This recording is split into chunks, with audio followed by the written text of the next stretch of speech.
Good morning, welcome to Morning Outlook. This is Kim speaking on Monday the 6th of November. So looking at the Eurodollar first, and yesterday, Friday even, put in this bearish engulfing bar. We have got the weekly pivots just above us untouched at the moment, so sorry, I'll just come back to that daily for a moment. With that daily, with the pattern that's sitting there, it does look quite bearish to me now. There's been quite a few levels of support sitting around the sort of lows of this for a while, and it's managed to bounce on each occasion up until now.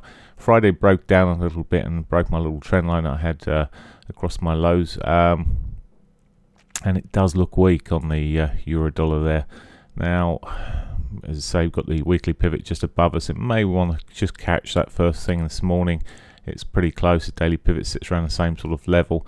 When you look at these shorter time frames, there's no actual divergence. Well, there was some earlier divergence in the Asian session there. May just want to pop up and, as I say, run back towards those sort of that level of the daily pivot, weekly pivot. I'd be looking at that sort of point, maybe at the shorter side, to see if we can run it down further. But for now, well, just see how it runs. That's the euro. Let's have a look at the pound. Pound's really flatlined on the short time frame. From the bigger daily picture here at the moment, though, just sitting around its monthly lower regression channel line here in the daily 100 moving average.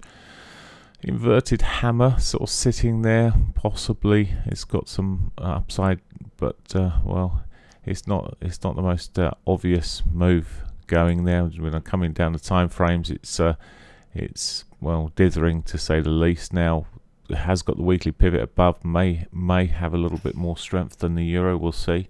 In which case it may be sensible to have a look at the euro pound. I don't look at this very often in the mornings. I trade it occasionally. It's great when the pairs aren't behaving particularly wonderfully together. They're or correlated with the dollar. If they're slightly lacking correlation, then the euro pound seems to work well.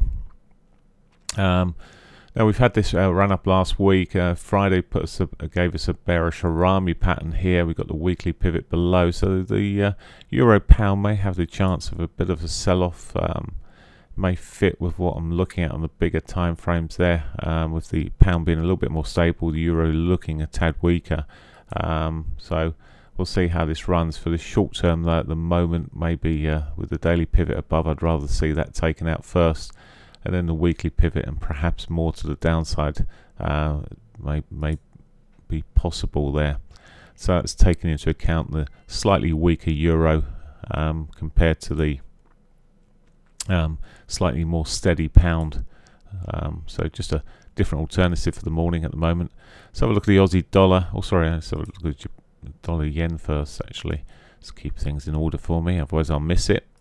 Now, Aussie dollar yen finally managed to break those prior highs there. We'll come to the weekly pivot here, weekly picture, and show the trend line that's sitting down here. It's just run into that weekly trend line, having a bit of a reaction. Now it's taken, I think, hit just about every prior high that was sort of sitting, or each of the two private highs and the more recent one, sort of run those through. Now it's whether or not from here it can push up.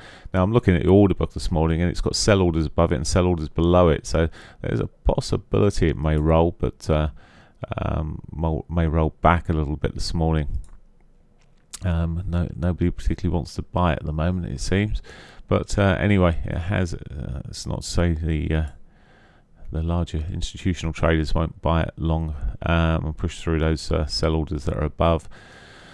Has got a daily pivot untouched and the weekly pivot untouched below, so there's a couple of pivots to be aiming for potentially if we see some sort of reversal, but at the moment it's sort of bouncing off its 60-21s, and well, if anything on this intermediate short-term time frame does look like, well, it's got possibly another kick up at their potential.